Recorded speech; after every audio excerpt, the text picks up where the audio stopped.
In part 8 of the running fundamentals course, we're talking about running form. Now, the running drills that we did in the last portion will be sufficient to teach you how to go out and feel this. So we're going to talk a little bit more about the kind of the philosophy behind why running correctly matters. Now, this gets confusing when you think about the introduction of the modern running shoe. So after 1970, you get the introduction of ethylene vinyl acetate foam, which is that kind of soft stuff underneath.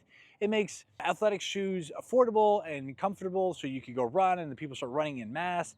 And there's not really much instruction on form, and people go out and they just are told to go run, and specifically to go jog, which is a form of movement done with a heel strike. They start to get injured. You see the running shoe companies making bigger shoes. You see a back and forth where injuries rates increase, shoes get thicker, injury rates increase, shoes get thicker, and then now you get to 2020s, and people don't know how to run, and they're told to get another shoe to support their form.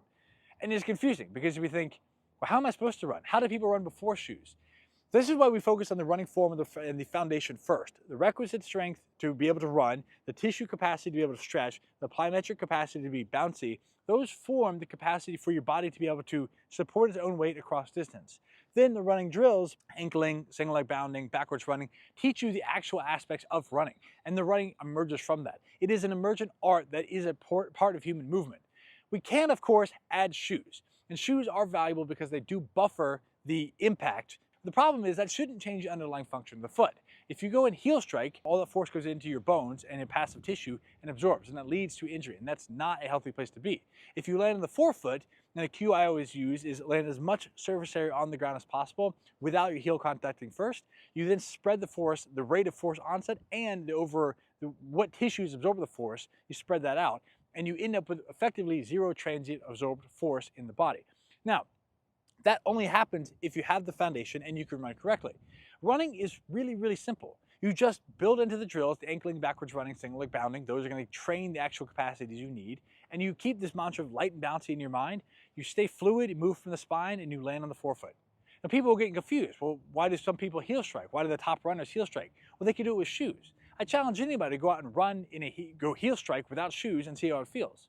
If you can't do it without the technology, shouldn't that make you question some of the underlying capacity? Sure, a shoe can expand what you can do, but it shouldn't change your underlying function.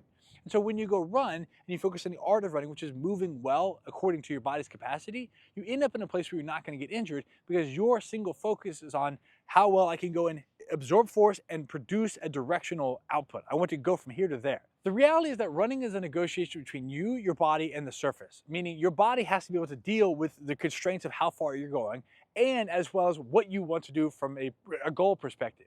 The problem is that when we block feedback, we can go beyond what our body can actually do. If I want to go run 13 miles, but I'm only strong enough to run 10, I'm going to end up compensating for those last 3.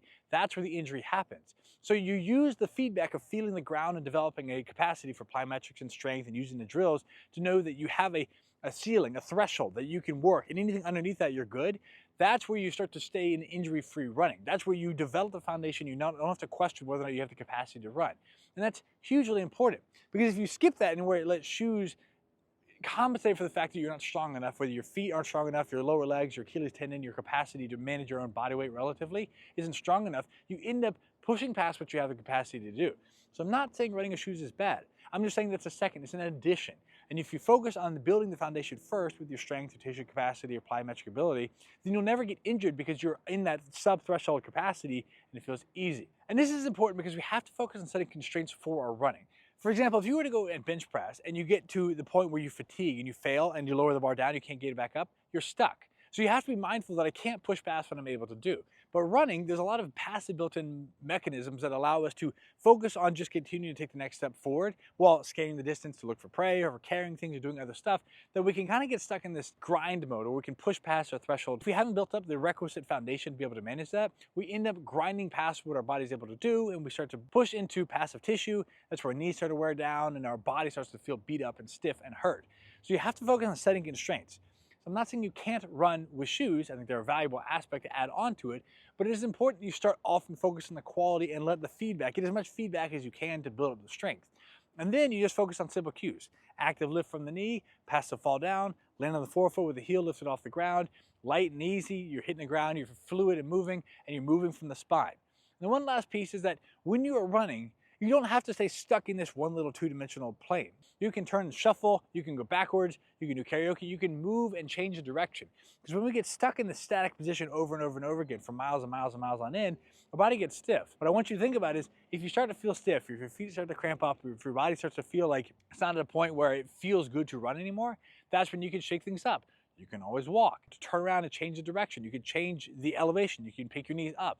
Remember that when your body feels stiff in a run, shake things up and move and reinvigorate the effort. And that will keep you fresh and focused in on what you're trying to do.